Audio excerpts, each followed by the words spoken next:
Aurangzeb road बनाम doctor APJ Abdul Kalam road, Akbar road बनाम Maharana Pratap road, Agra या दीनदयाल नगर, बरेली या नाथ नगरी, और मुगलसराय जंक्शन या फिर दीनदयाल उपाध्याय जंक्शन। नमस्कार, मैं अभय। मैंने जो भी नाम लिए उन पर पहले काफी विवाद हो चुका है। इस बार नाम को लेकर विवाद की वजह बना देहरादून रेलवे स्टेशन। सोमवार यानी 13 जुलाई को बीजेपी के राष्ट्रीय प्रवक्ता संबित पात्रा ने एक ट्वीट किया। इस ट्वीट में देहरादून रेलवे स्टेशन के बोर्ड पर देहरादून का नाम हिंदी और इंग्लिश के साथ साथ संस्कृत में भी लिखा गया है। बात संस्कृत की थी, लेकिन बात जाकर टिकी उर्दू पर, क्योंकि इससे पहले इस बोर्ड पर हिंदी के साथ साथ इंग्लिश और उर्दू में भी देहरादून का नाम लिखा गया था। इस ट्वीट को भी 24 घंटे भी नहीं बीते थे कि रेलवे की तरफ से इस पर सफाई आ गई। रेलवे के अधिकारियों ने कहा कि देहरादून के रेलवे यार्ड में कुछ काम चल रहा था और किसी पेंटर की गलती की वजह से उर्दू की जगह संस्कृत में देहरादून को देहरादूनम लिख दिया गया। लेकिन संबित पात्रा के ट्वीट और रेलवे अधिकारियों की सफाई के बीच में एक विवाद जन्म ले चुका था। जैनब सिकंदर ने ट्वीट किया और उन्होंने लिखा, अब अपने पादने की ताकत संस्कृत में समझाएगा। उत्तमम दददात पादम मध्यम पादम तुचुक तुचुक।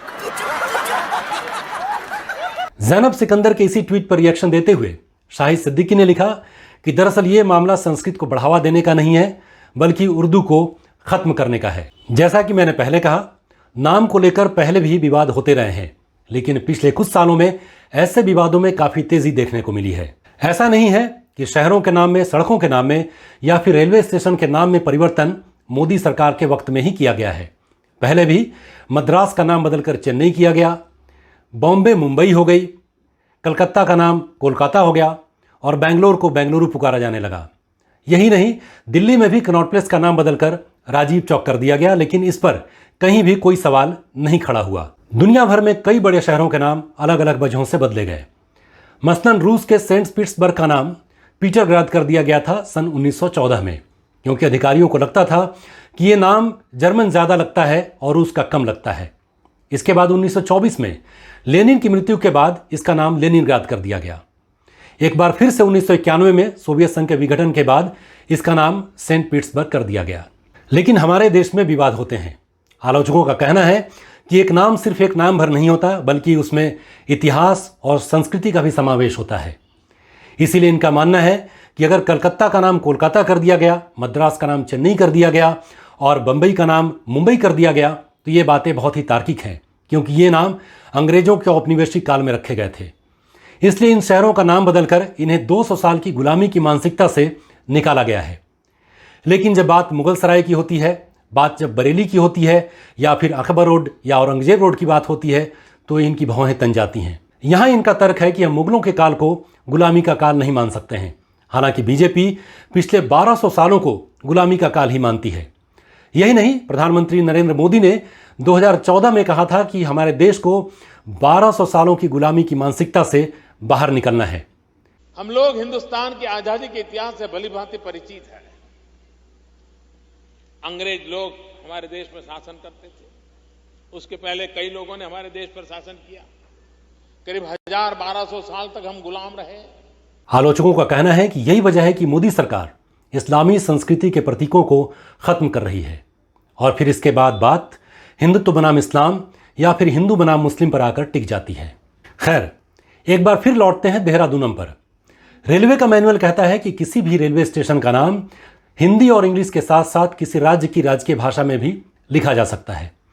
इस लिहाज से अगर देहरादून को देहरादूनम लिखा जाता है तो इसमें किसी को परेशानी नहीं होनी चाहिए, क्योंकि उत्तराखंड ने साल 2010 में संस्कृत को राज्य की दूसरी राजकीय भाषा घोषित किया था। ऐसा कदम उठाने वाला उत्तराखंड देश का पहला राज्य था। उसके बाद यही कदम हिमाचल प्रदेश ने उठाया।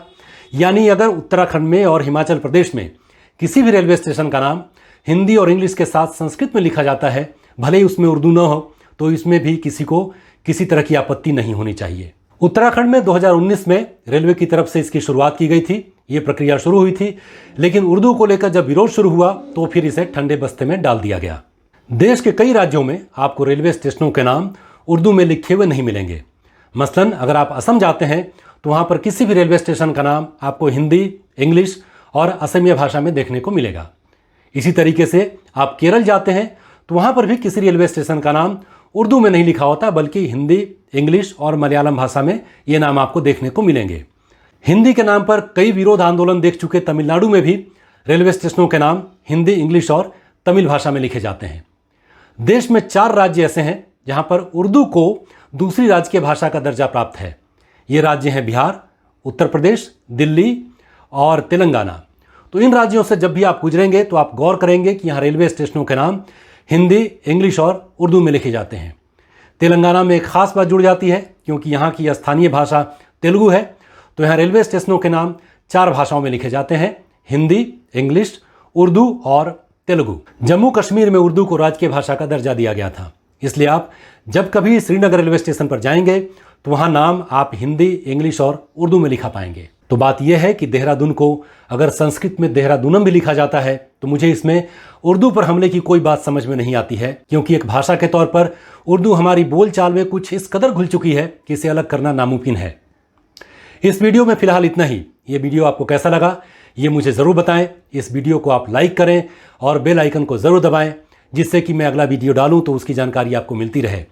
मुझे पूरी उम्मीद है कि आपने मेरे चैनल को सब्सक्राइब कर लिया होगा, और अगर अभी तक आपने इसे सब्सक्राइब नहीं किया है तो इसे ज़रूर करें, क्योंकि इससे मेरा हौसला बढ़ता रहेगा। इस वीडियो को देखने के लिए आपका बहुत बहुत धन्यवाद। नमस्कार।